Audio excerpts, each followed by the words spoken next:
I'm close on the trip. I'd like to confirm a proposal. Getting one around 2 hours. I'm coming up on decimal. How much money was involved? Over $1,000. Was it over 10,000?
Checking on our Freedom of Information Act request, plus Wilson's and Newman's.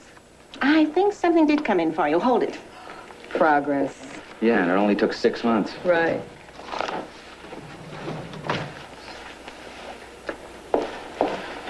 Sign here, and it is all yours. Thank you.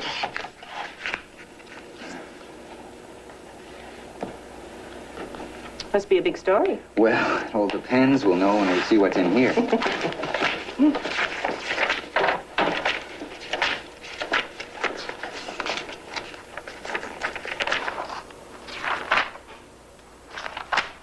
The file is turned over with 9 out of 10 pages, detained for reasons of national security. Yeah, that's par for the course. It ought to be called the Frustration of Information Act. The government's stalling, and they know they're The stalling. government is uptight, and I can understand why. Hey, if I was in government, I wouldn't want people seeing what I'm doing either. Yeah, I can understand them worrying about foreign agents, seeing how our security system works, or organized crime figures finding out who it was that informed on them. Has that ever happened? The point is they think it could. Is someone going to say something to the FBI, for instance, about a criminal if the crook can request his folder and find out who it was that ratted on him? For 8 months, I've been waiting for something on a product safety story. Toy safety, children's toys. That's not national security or violent crime. No, but see, most of these requests come from businesses looking for data on the competition, so that's the biggest backlog. Adam, they're stalling you, too. Yeah, I know, and it's bug... But I can understand. What? Really? I'm just saying I can understand. You guys ready? Let's do it. You know they want to change the law. Who? Lots of people. They want to make it tougher to get information. Good. It's not challenging enough as it is. Okay, back me up about 4 beats here. Which Freedom of Information Act request is the problem? I can't get anything on my product safety story. And I've been hung up on my rubber industry piece. We've got Taylor Stanfield. That's the worst. The physicist who was appointed head of the radiation lab but didn't get security clearance. I thought it might have to do with his political affiliations in the 60s. I told Ross and Abby to run it down. Yeah, we apply for the FBI files through the FOIA. 6 months later, what you see is what we got. Delete, delete, delete. Well, keep trying. If we still can't get anywhere, we'll sue them for the information. Sure, in about 2 years, we'll have enough for a story. I said keep trying. You know, maybe you're not looking back far enough. What do you mean? Well, maybe Stanfield was political in the 50s. Some of these entries go back that far. Try that. Use the file, clips, everything you can find out about the guy in the 50s. Thanks. Thanks, Charlie. That's a good idea. I hate the 50s. How can you hate the 50s? You were in kindergarten. Everything you know about them is hearsay. You have to live through the 50s to hate them. Well, I don't see what good it's going to do to go back that far. Look, maybe our guy was denied security clearance because the FBI thought he was some kind of a pinko. Look, why did you take this part? Hey, just because the Everly brothers aren't your style doesn't mean you can duck an assignment. Now stop being weird about this. Come on. Good morning, gentlemen. Morning. Well, I hope my niece reads Dr. Valentine's Straight Talk.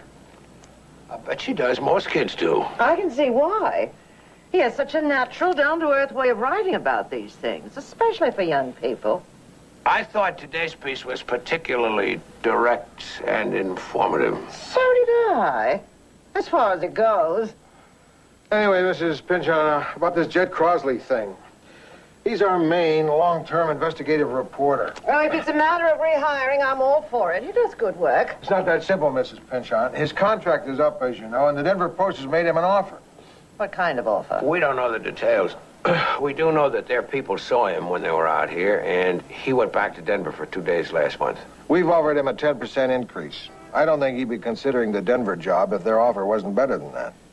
With a 15% increase, we might be competitive. Wait a minute. Isn't Jed Crosley married to one of Millie Bronson's daughters? I think you may be right. Who's Millie Bronson? Well, you would have no reason to know this, but Millie Bronson was the treasurer of my dormitory when I was in college, and a force to be reckoned with even then. Any daughter of Millie Bronson is not going to give up 20 years of social climbing here to move to Denver. Our offer is safe. I sure hate to lose a good man. If I know anything, I know the Bronson girls, Mr. Brown. Trust me. Oh, great. Here's Stanfield getting married. I can't believe that little mink collar on her suit. Oh, here's one of him getting into one of those cars. What were they called? An Edsel. The man owned an Edsel. That's reason enough for him not getting an important scientific post. Oh, these clips really don't show much. Yeah, but this file does have entries from the early 50s. Mostly deleted, of course. We're just going to have to keep plowing through. You know, Donovan's having some people over for the title fight. He asked me to come. Said I should bring someone. Wait a minute. Are you actually asking me to show up with you at a social function outside of work? I didn't know how to get out of it. Oh, thanks. No, that's not what I meant. You're off the hook. I can't make it. My father's coming in town, and I'd like to be with him. In fact, why don't you come meet him? Well, eventually. Well, he doesn't get to L.A. much. I would like it if you could come. If you don't mind missing the fights. I hate the fights. Good. You squeeze anything out of that file? Oh, yeah, the FBI was real interested in our physicists in the 50s. But it's the most censored part of the record. See, it's all like this. March 1, 1951, conversation with F.J. Obler, delete. They don't even say who F.J. Obler was. Frank Obler. What do you mean? There was Frank Obler. Our Frank Obler? His middle initial is J. He worked for a paper up in the Bay Area in the early 50s. That's when Stanfield was up there at Berkeley. Well, Frank came down here when the call bulletin folded. Probably a different guy. Just a thought.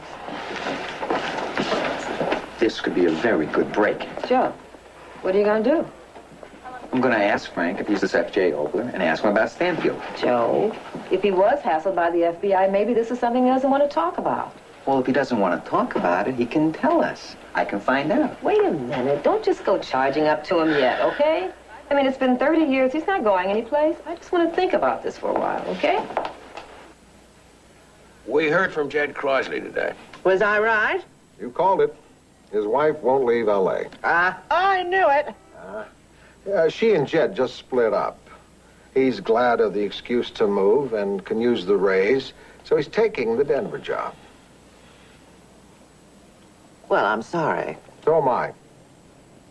This disturbance could have been avoided if I'd been consulted earlier. We told you as soon as we heard Jed might be leaving. I mean before that. What could you have done before that? I could have told Jed not to marry a Bronson.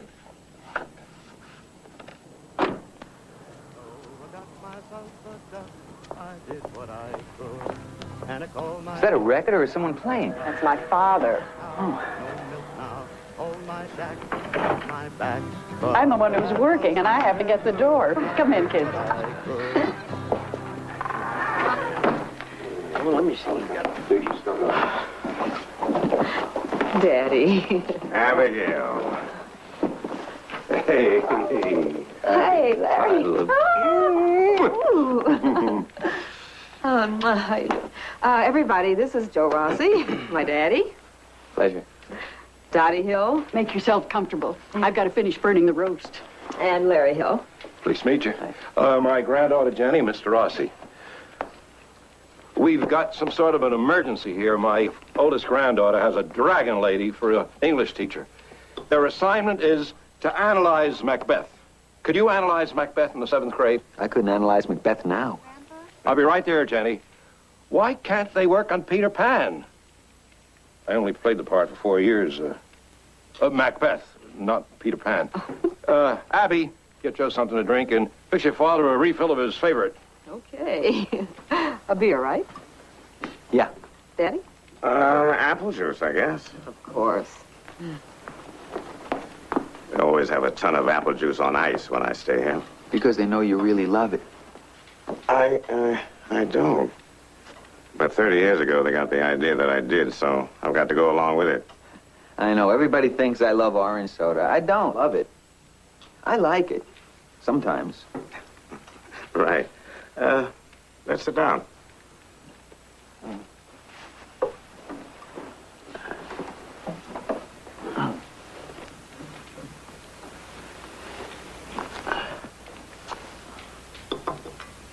I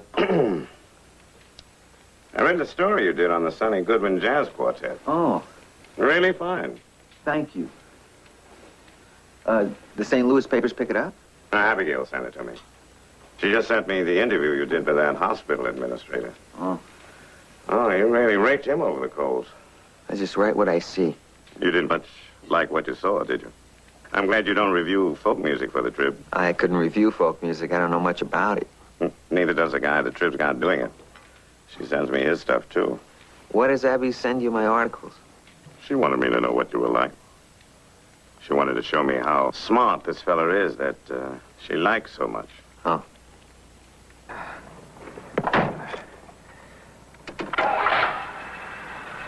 Explain something. Yeah. Your dad works as a house painter. He plays a guitar, and he sings great, and he's here to do a concert. The folk artist concert at the Lemon Tree. And Larry? Larry Hill. Yeah. He was once an actor, but I've never heard of him. And now he teaches photography. Well, you would have heard of Lawrence Hill if he'd kept acting. And folk singing people do know Daddy. This is his first concert here in 30 years. But before that, he was really catching on. For what?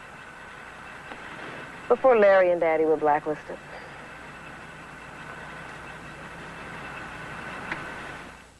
Lou Grant will continue in a moment here on A&E.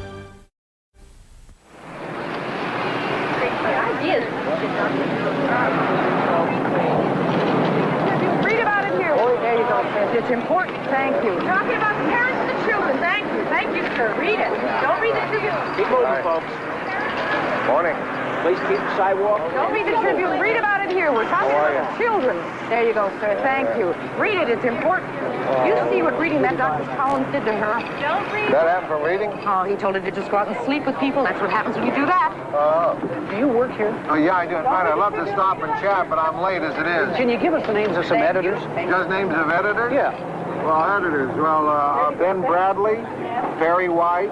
Oh, all right. Never heard of them. Are they important guys? Oh, yeah. What about the name of somebody really big? Really big? Horace Greeley. Don't read the Tribune. Oh, thanks, Brian. That's terrific. You sure you don't want me to make another coffee run? I'm fine. No, thanks. Okay, the reason we wanted to huddle with you guys right away is to head this thing off before it becomes a major problem. Which it may already be. Has advertising lost any revenues because of this protest? Well, not yet. Not this quickly. That's what I mean. We tried to look down the road to the first bend in it, and, well, Brian, you did the checking. These people are well organized, not fringy at all. They're upstanding, pillar of the community types. And they've already contacted Merck's Building Supply, Jansen's Markets, some of the bigger department stores. What is it they want? To remove Dr. Valentine's column from the Tribune. We're getting a huge increase in mail about this column, too. So we thought we'd get with you guys and figure out a response. We're being tested here, and we need to find a way to meet the challenge. I'm glad to hear an advertising man talk that way. Do you have a proposal? Well, that's where I wanted to hear your thoughts. Let me ask you something. Is Dr. Valentine that good? I mean, do we really need to have him? That's your way to meet the challenge? To dump the doctor? Of course, that's your decision. I was just asking as a non-editorial person. You read him? I don't usually. I just looked at the last column when all the ruckus started. All that stuff about female sexuality seemed pretty old hat. I think it might not be familiar to everyone. Well, I guess not to kids. Which is exactly why the column is so important. It explains matters in an honest and unembarrassed way. And he doesn't advocate teenage sex either, as those people downstairs seem to think. Do we have to run every column, though? I mean, some are more controversial than others. We keep the guy, but duck the problem pieces. Can I give you a full answer to that proposal so you'll understand it? Yeah. No. Look, Charlie, we have a situation here. I am not going to start censoring these columns, Mike. Okay, but a parents group in Dayton did get the column dropped from the paper there entirely. So we better do something. I get paid to tell you that. These people are not just going to go away. Mike. My fireworks regulation piece is in, fourth in a series, Thank you. in which superior investigative skills are demonstrated. The kind of skills needed to fill Crosley's job when it opens up? I know everybody in the city room's after it. And you might be thinking to yourself, Newman's recently married, and Newman might not want assignments that will take her to Alaska or wherever for 4 months.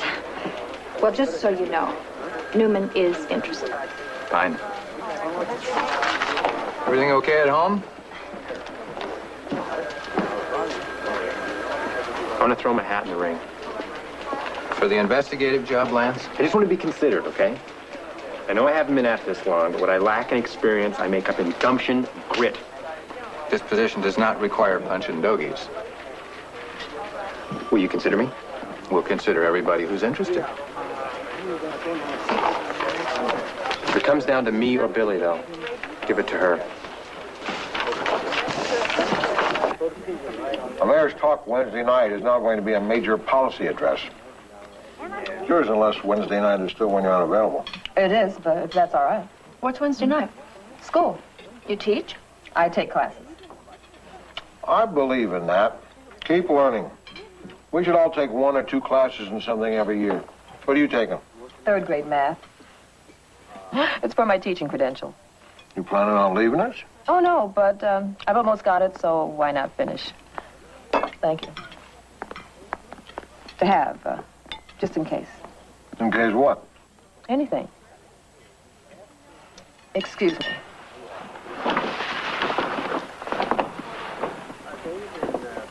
What do I study in 3rd grade? Fractions.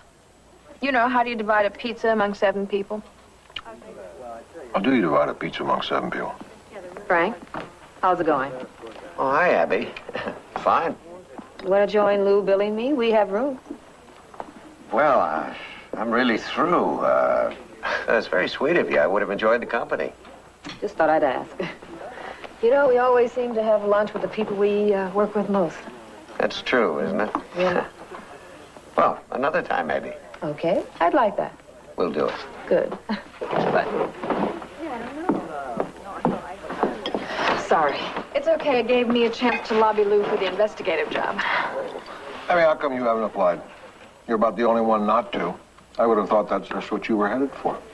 I don't know. No time, really. Time for school, but not this? It just didn't occur to me. I'll think about it. We just don't have it. Well, what now? Well, you know what I think we ought to do? Talk to Frank Oprah. Why not? Well, I just figured that if the FBI were asking him questions in the early 50s, well, there's a good chance it was because they were hounding him, just like they hounded my father and his friends. I don't know, it's an area I'm real sensitive about, that's all. Look, if he seems uncomfortable, we'll back off. Anyway, what choice do we have? All right, come on.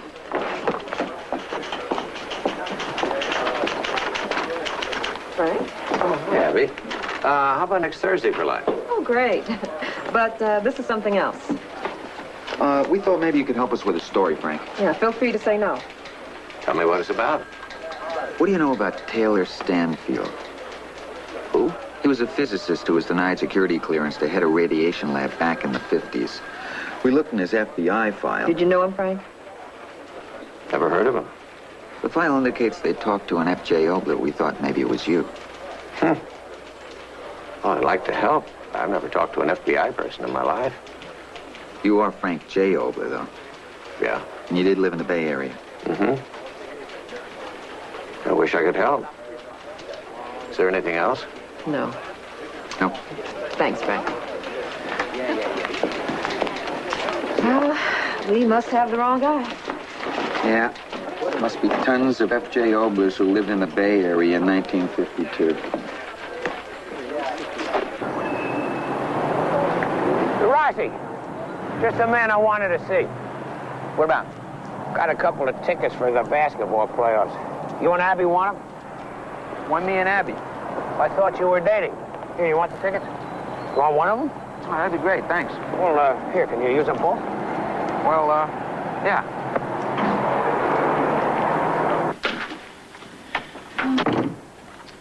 Oh, boy, another group saving the Dolphins. They always get the $15 from me if they have Dolphins. How late are we? Oh, late. You're right. I'll check the mail later. I thought I had my blue sweater over here. Check the closet. I'm checking the closet.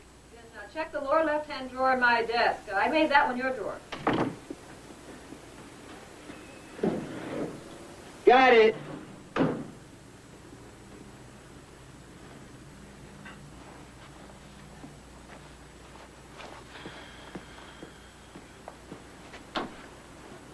You know, we have a strange relationship. Yeah, I know. I should have a couple of drawers. No, I'm not talking about that. I'm talking about people not knowing what to make of us. I mean, we're always pretending we're not together. I know. I just don't like a big thing about it. Is it because of race? Abby, come on. Is it? No, of course not. It's just that, I don't know, when you... It just feels awkward when you're seeing someone you work with. Everybody knows about it, you know? Yeah, I guess so. Like, me and Humphreys. What about you and Humphreys? When we dated. I didn't know you dated Humphreys. You see? How long were you seeing him? Oh, about 4 minutes. Months ago. Oh, months ago, before we started going out. No, after we started going out. Before we started going out a lot. Oh. You ready? You know something? We never talk about race. What about it? How do you feel about black people? I like some and not others. How do you feel about white people? I like some and not others. Some better than others.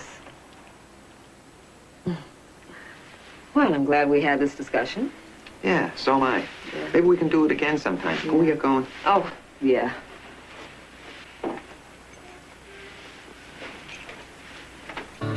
I'm riding on that new river train. I'm riding on that new river train. It's the same old train that brought me here, soon gonna carry me away. Well, something like that. I only have 2 days to get it right. So, what's been doing with you two? Well, I'm having lunch with someone on Thursday who I think may have gone through the blacklist. Have you heard of Frank Obler? Franklin J. Obler? A reporter in the 50s? Yeah. He's still a reporter. Works on the Tribune. Nice guy. And I know who you mean. I think he used to work up in the Bay Area. Then he came down here to write about the entertainment industry. He went to a lot of parties, knew a lot of people. They were going to call him before the House Committee on Un-American Activities, and then they didn't. We were pretty sure he talked to the FBI in secret and informed on his friends. He was a fink.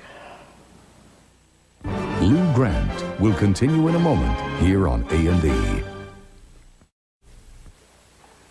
This is the way the blacklist worked. A committee of the House of Representatives or the Senate or the state Senate would hold hearings. So people would be subpoenaed. Some refused to testify. Those who did would say before the hearing or in secret that someone was seen at a Communist Party meeting or was associating with well-known communists or was a member of a front organization or an organization associated with or thought to be a front organization. And then the person who was named was called to testify. And if he didn't cooperate with the committee and name other people, then he wouldn't be able to work in the entertainment industry. These weren't trials, Joe. They were legislative hearings. The people who were blacklisted weren't convicted of any crime in a court of law. But they were punished by their colleagues who wouldn't hire them. So the idea of these hearings was what? To get communists out of the entertainment industry? In a way. All right, Dot and I don't agree on this. Go ahead, dear. Political careers could be made in those days by being tough on communism. It was a Cold War. I think there was so much concentration on Hollywood because when the committees went after celebrities, it got them attention. It's true. They didn't get any big headlines until they came out here. Then they were hot stuff. But you see it differently. Well, I do think that some people, particularly less informed folks, believed that by having people who accepted the principles of communism working in the movie business, for example, that subliminal communist messages would get into the movies and somehow contaminate the audience and convert people into the communist way of thinking. But isn't that insulting the audience? Yes, that's what they did. Well, of course, but you have to consider the times. Not to mention the fact that people have a right to their own ideas, popular or not. Actually, that's the principle we were trying to uphold. We did uphold it. But you were ruined. Oh, no. My career as an actor came to an abrupt stop. But I wasn't ruined. No. We lived through it. I'm still here. All of these people, the political leaders who exploited the situation, the Hollywood producers and executives who went along with it, the informers, they were all caught up in something bigger than themselves. Some were cynical or small-minded or ignorant. Most were just frightened. How can you be so generous to them? They were all bastards. Billy's piece on the Dr. Valentine controversy does a good job of showing how the parents feel. They really believe that reading what he writes can be harmful to their children. I won't let my kid read them. You're kidding. Why? I just think he isn't ready. I think that reading about sex would confuse him. I mean, he's going to find out there's something called sex, whether you mention it to him or not. Dr. Valentine does talk straight to these kids about things that confuse them. He sure helped me explain things to Marion. I think a lot of adults read him. Well, not me. I don't know what the fuss is about. I mean, this is pretty dry stuff. Although a big deal is often made about simultaneous orgasm, it should be remembered there is no right way to have sex. Mutual simultaneous orgasm might be enjoyable, but it is not a requirement for a satisfying experience. Now, that is not exactly the devil and Miss Cindy. Why are you blushing? I'm telling you, it'll upset my kid to read that. The column is controversial. That's what makes this a good piece. And if we don't go page one with this story, it looks like we're downplaying the heat we're getting on us. And if we give it a good position, it looks like we think it's a big deal because it's happening to us. It's not just happening to us, though. Column is syndicated nationally. We heard about what happened in Dayton. I think the story makes sense page one if we go beyond Billy's piece. We should check the reaction around the country, get response from psychiatrists, teachers, and so on. That's going to take a lot of troops if you want it fast. I want it fast. Okay. The syndicate that handles Valentine's column says that they've had some cancellations. See what response the other papers have been getting. Rossi, you're the East. Lance, the South and Midwest. Billy, the West. Frank and Abby, you'll be going through the mail the Tribbune's been getting about Dr. Valentine's straight talk. This is for Deadline. Deadline, right. You want to say right chief, I can feel it in my bones.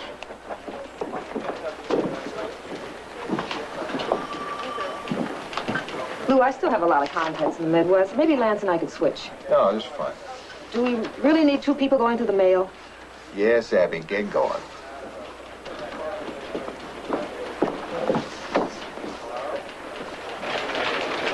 Rain or shine, it's the mailman. Set him there, Leon. Thank you.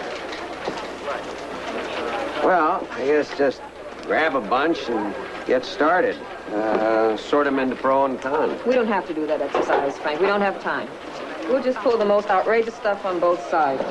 We need to know the trend. Tell me what we need to know, Frank. You need to get this done fast. We'll waste time if we're not organized. And you're going to decide how to organize it? Hey, look, we're supposed to be working on the same side here. Are we? Okay. You take half and do them your way. I'll take half and do them my way. If it's screwed up... You've got the system, you do it. Hey! What's going on? We have to talk. What is it? I can't work with that guy. You know I'm not difficult. You know I get along with people, but I can't work with him. Why? He's just not my type, okay? I need more than that. He's a creep. I don't want to be around him. Is this a racial thing? Has Frank said something? Because... No. Frank Obler is a very experienced reporter, and I think a very nice man. Maybe you don't know him very well. What do you mean? Forget it. I am not going to forget it, Abby. If there's a problem in my city room, I'm going to find out about it. The problem is...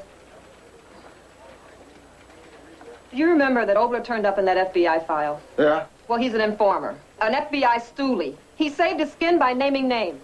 He was a friendly witness? Worse, he was a secret witness. He went through the charades without even facing the people he accused. The man is slime. The Blacklist was before your time. My father was blacklisted. I was 7 years old when it happened. I grew up watching a talented musician paint houses because he couldn't work in his chosen field. I'm sorry. It's all behind us now. My father's going to play here for the first time in 30 years. He's part of a concert of some folk singers who were popular in the 50s and 60s. There's an ad for it in the Tribune.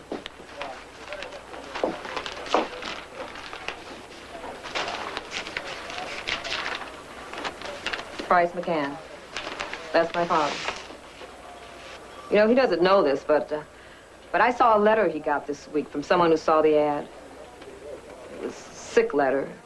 It's full of stuff like, I don't want to see your disgusting rat commie face or hear your miserable pinko commie songs. I want to see you hung from a tree and dead. It went on for 2 sides of a page full of hate and bile. Well, that wasn't a long time ago, Lou. That was this week. Frank Obler, boy. Well, a lot of people did a lot of strange things in those days. Weren't you here then, starting at the Trib? I was here for some of it. It's a pretty shabby episode. I guess if enough decent people had opposed it early on, it could have been stopped, but most people were just glad it was missing them. It wasn't so clear then. There were people who were begging to be allowed to work, who've been tainted. Some, you know, embraced the blacklist. Most just stayed on the sidelines. And then, of course, there were those who purged themselves by informing.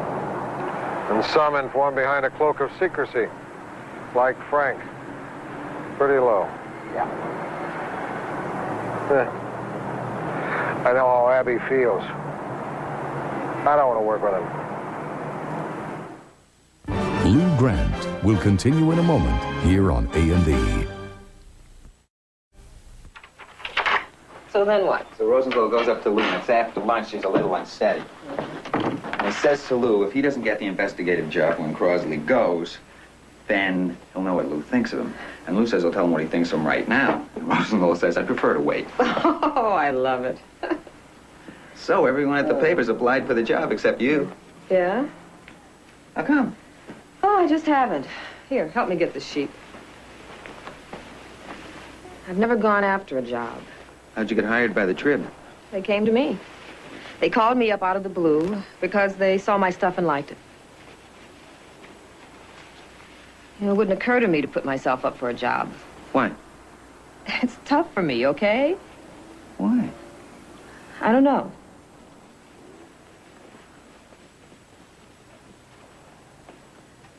I know that I'm always grateful just to have work. I don't want to tamper with the fates or they'll take it all away from me. Like they did with your dad? Maybe. I think of Dr. Valentine, the sex doctor, as, well, sexy. Could be. You haven't met him? Just talk to him on the phone. He's coming here, so we'll all get a look. Good looking and sexy. I pictured a sort of a grandfatherly person. Actually, we know he's kind of young. About your age. Hang loose kind of guy. Probably looks like you, animal. Yeah, that's what Billy's been saying. Get the door, will you, Frank? I need to clear the air. I heard something about you, and I don't want to go around believing something if it's false. What? That you were an informer during the Blacklist period.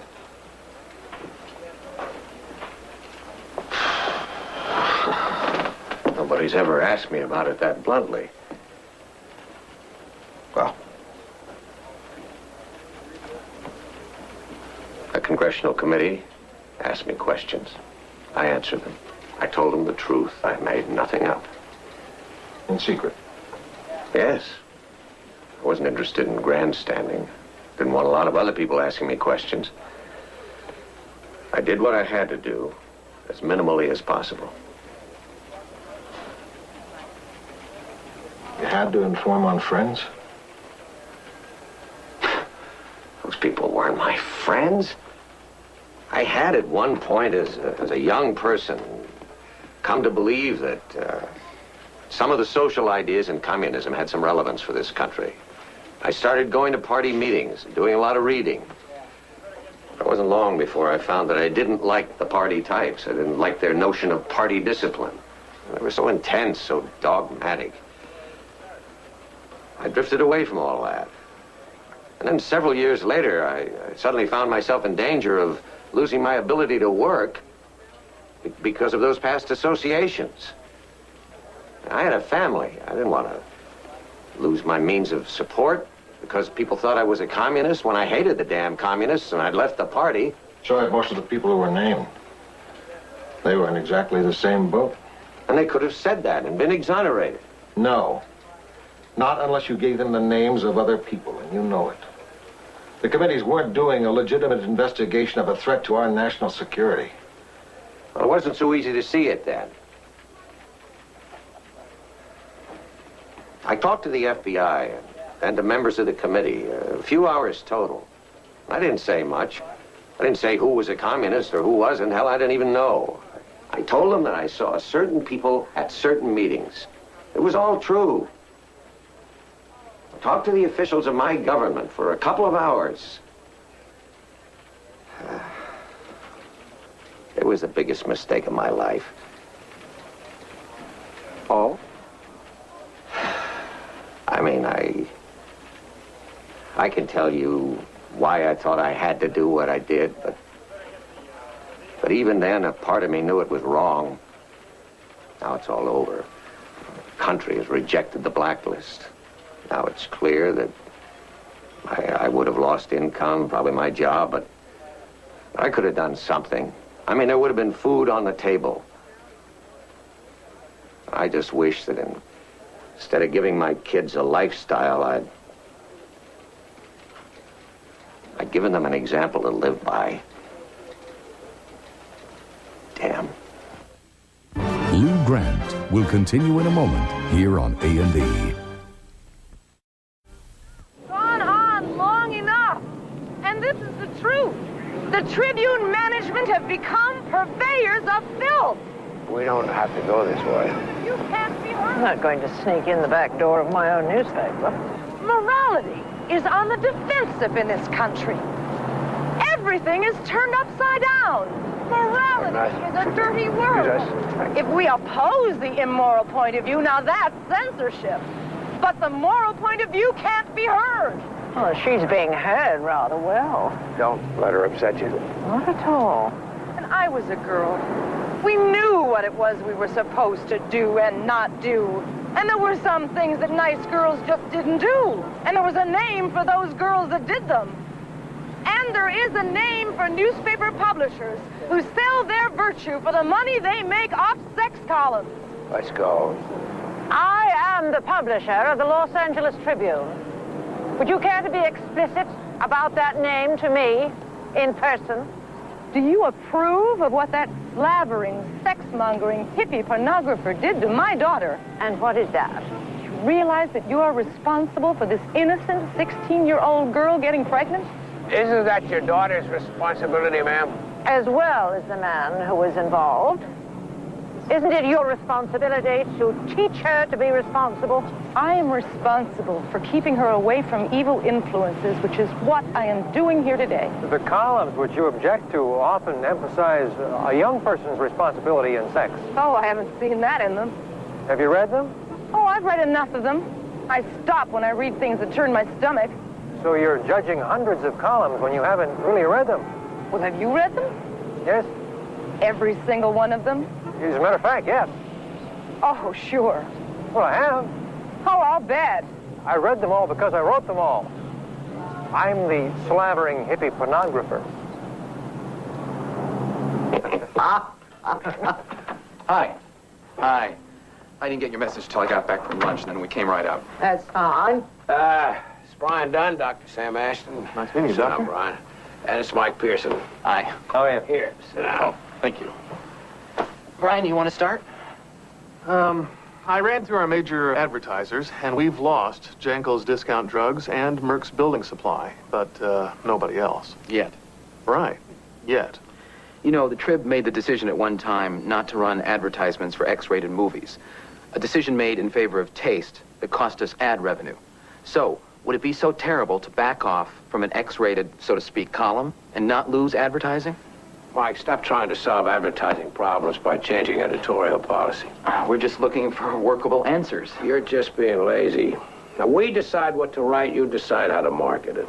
X-rated or not, although I object to that characterization of this column. Mrs. Pynchon, advertising does have a responsibility. Dr. Ashton is a physician with considerable expertise in this area.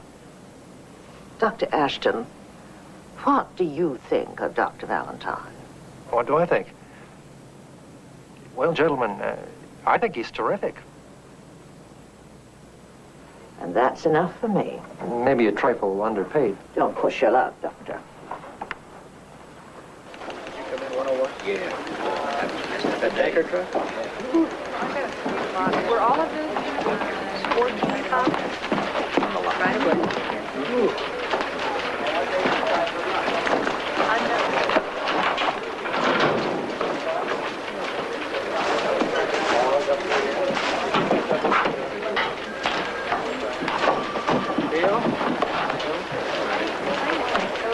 Put on your shelf.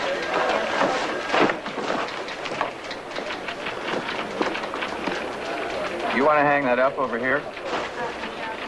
Hang what? Oh, this. No, that's okay.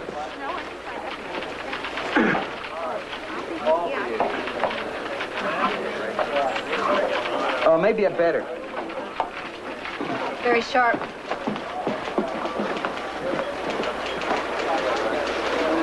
See, Abby and I are going to a concert tonight, and we're not going to have time to go over to my apartment or hers to change, so... Oh. Well, you want to check this out? It might fit into your marina development piece. Sure.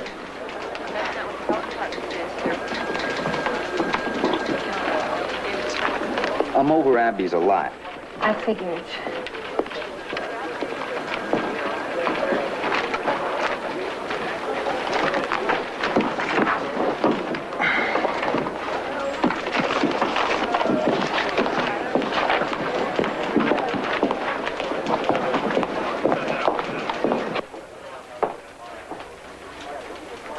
Got a second? Sure. Have you picked a replacement for Crosley yet? No? I'd like to be considered. I'd like that job.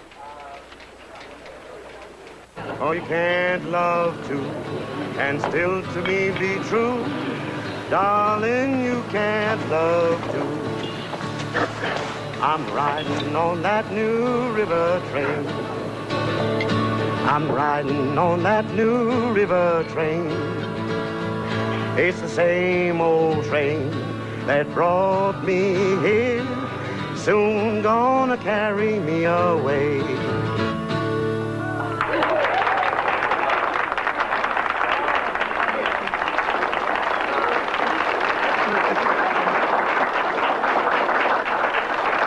Thank you.